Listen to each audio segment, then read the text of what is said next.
हेल' लोगोफोर बड' जब enough' YouTube चेनेलाव बरायबावबाय आसा खालामो बयबो मोजां दङ। आसाम पुलिस कनस्टेबल 2018 आव जानाय फाइनाल एग्जाम मार्क्सनि रिटेन एग्जाम रिजाल्टखौ आं नोंथांमोननो दिन्थिनो आखायाव लादों। गासिबो डिस्ट्रिक्ट थागोन, नोंथांमोना भिडिअखौ नायलांबाय था जोबजासिम। एसे गोलाव जागोन भिडिअआ, मानोना गासिबो डिस्ट्रिक्ट थागोन लोगोफोर आसामनि अल आसाम।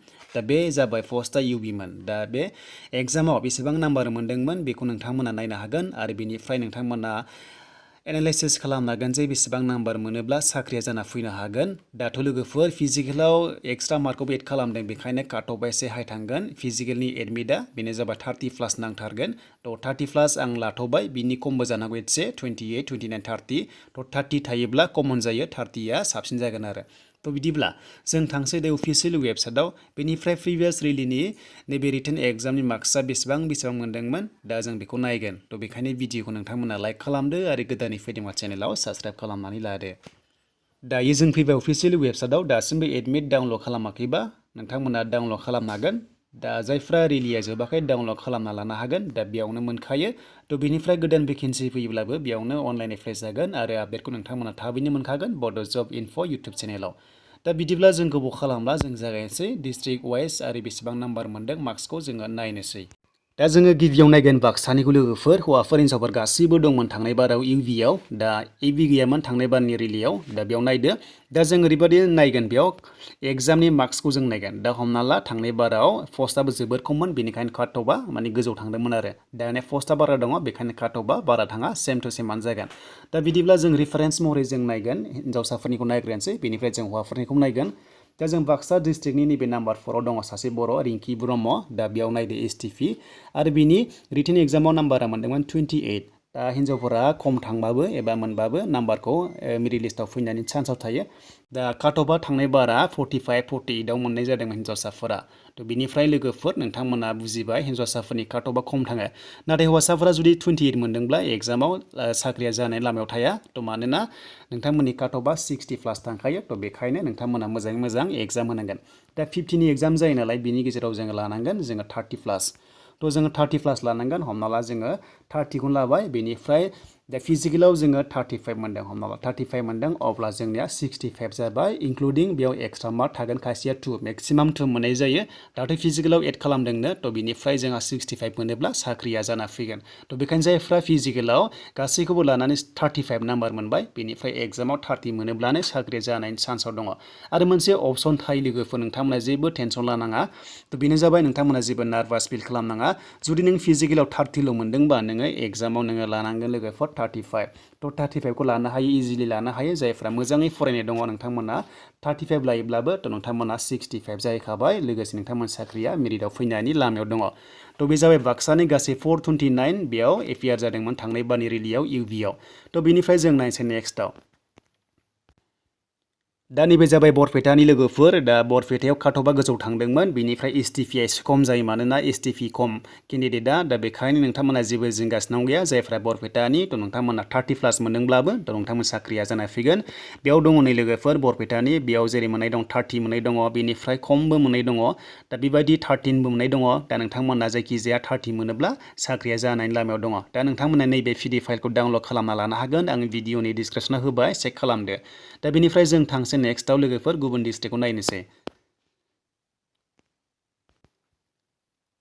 दा जों नायबाय बङाइगाव। दा बङाइगावआवबो ओरैबायदि मोननाय दङ, 36 मोननाय दङ। आं बुंदोंमोन ना लोगोफोर, जायफ्रा 35, 36 मोनो थ' साख्रिया जाना फैखायो। दा नै बेयाव 36 मोनदों।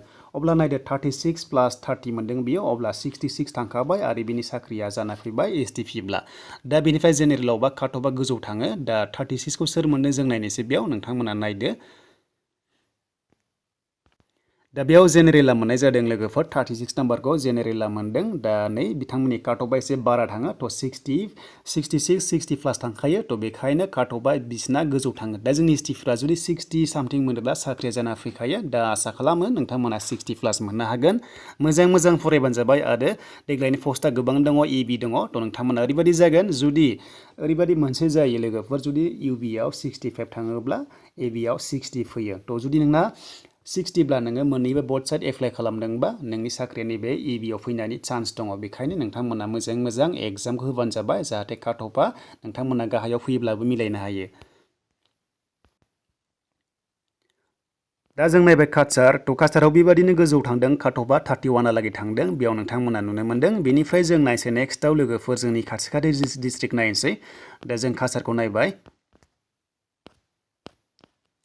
थ' चिरांखौ नायनोसै लोगोफोर चिराङाव दङ बेबायदि 31 मोननाय दङ दा बेबायदि गोबां दङ आरो नोंथांमोना PDF फाइलखौ डाउनलड खालामदो बेनिफ्राय लखिमपुर नायबाय दा लखिमपुरावबो बेबायदि दङ खमसिमबो मोनो 13 14 बो मोननाय दं एग्जामाव जायफ्रा माने एग्जामनि थाखाय फरायाखै खारखांनानै अब्ला नोंथांमोना बेबायदि नाम्बार मोननाय जायो दा जोङो बेखायनो एग्जाम होनोब्ला थ' जों दानिफ्रायनो फरायना लाखानांगोन नोंथांमोना दानिफ्रायनो फराय नोंथांमोना लाबानो जाबाय दा आं मोनसे नोंथांमोननो खिथानोसै मोनसे 6ल' मोननाय दङ नै लोगोफोर कामरुप आरआव थ' 6ल' मोनदों बेयाव जेनेरेल थ' बिथाङा एकदम फरायाखै जानांगौ थ' बेखायनो 6ल' मोनदों थ' अब्ला ओरैबायदि जायो खायसे एक्सेलेन्ट खारनानैबो साख्रिया जाना फैया मानोना एग्जामाव नाम्बार मोना जुदि 6ल' मोनोबा नोङो एक्सेलेन्टआव नोङो 40खौनो लाबाय एक्सुवेलि 40खौनो लाबाय एक्सेलेन्टआव 40खौनो लाबाय बथ साइड फिजिकेल एन्ड रानिंआव देन दायो जागोन 46ल' जागोन अब्ला साख्रिया जाया थ' बेखायनो आं बुंदों लोगोफोर नोंथांमोना एग्जामाव फकास खालाम दा जायफ्रा फिजिकेलाव खम मोनदों 30 मोनदोंब्लाबो जुदि एग्जामाव नोंथांमोना 35 मोनोब्ला थ' जोंनिया 65 जाहैयो आरो साख्रिया जाना फैयो दा लोगोफोर नोंथांमोना एसेबाबो मटिभेसन जाबाय जानांगौ थ' एग्जामनि थाखाय मोजां फरायदो आरो अनलाइन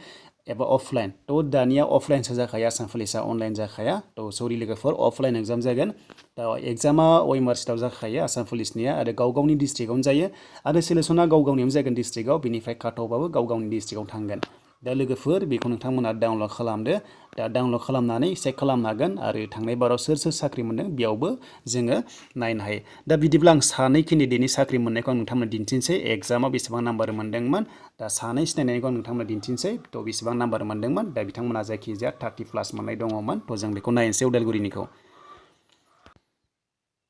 थ' दायो नायदो लोगोफोर बेयाव सासे सिनायनाय लोगो बेयाव दङ साख्रि नैबे अजय बर' थ' बिथाङा मोनदों नायदो एग्जामाव बेसेबां मोनदोंमोन दा एग्जामाव मोनदोंमोन बियो 30+ मोनदों 31 मोननाय जादोंमोन थ' 31 मोननाय जादोंमोन प्लास फिजिकेलाव 30+ बा हमना ला 60+ जाहैखाबाय आरो बेनिफ्राय एक्सट्रा मार्क थायो थ' बिदिनो 65 66 खाथियाव मोनहैदों आरो साख्रिया जाना फैदों आनरिजार्भ खथायाव दा बेनिफ्राय जों थांसै नेक्स्टआव आरो सासे नायबावनोसै थ' जों सासे नायबावगोन आं नोंथांमोननो दिन्थिगोन जाहाथे नोंथांमोना मटिभेसन जायो बेसेबां नाम्बार मोनोबा थ' एग्जामाव थ' नोंथांमोना फाइनाल लिस्टआव फैनो हागोन आं बेखौ नोंथांमोननो दिन्थिगोन थ' नोंथांमोना भिडिअखौ नायलांबाय थाबानो जाबाय जाहाथे मटिभेसन जायो थ' दायो जों फैबाय नेक्स्टआव बेयाव दङ उदालगुरिनि दा आंनि लोगोमोन बे लोगोफोर नोंथांमोना नैबाव नुनो मोन्दों दा बे जाबाय दैथुन दा बेयाव नोंथांमोना नुनो मोन्दों एग्जामाव बियो मोन्दोंमोन दा बे एग्जामाव मोन्दोंमोन 32 लोगोफोर 32 मोननाय जादोंमोन दा 32 मोननाय जादोंमोन दा 32 मोन्दों बेनिफ्राय फिजिकेलाव 33 मोन्दोंमोन थ' बेनिफ्राय 65 जाहैबाय आरो आनरिजार्भ खथायाव बिना साख्रिया जाना फैदोंमोन दा बेबायदि लोगोफोर नोंथांमोना मटिभेसन जायो जाहाथे थ' नोंथांमोना मोजां फरायबानो जाबाय बेबायदि मोनगोन आरो दा आसा खालामो नोंथांमोना बुजिबाय जानांगौ PDF फाइलखौ डाउनलड खालामना लादो आरो हानायसेबां डाटा कालेक्सन खालामना लाना फैगोन जाहाथे नोंथांमोना एसे मटिभेसन जायो एग्जाम होनो थाखाय दा एग्जामा नोंथांमोना नभेम्बर डिसेम्बराव जाहैनायनि लामायाव थायो मानोना दायो रिलिज सोलिगासिनो दङ जोबथ'वाखै अक्ट'बराव जोबगोन दा बेनिखायनो नभेम्बराव नोंथांमोना एग्जाम होनो मोननायनि लामायाव दङ थ' लोगोफोर बेनोसैमोन दा नोंथांमोना मोजां मोनदोंबा बड' जब इनफो इउटुब चेनेलाव साबस्क्राइब खालामदो जाय नोंथांमोना दासिमबो साबस्क्राइब खालामाखै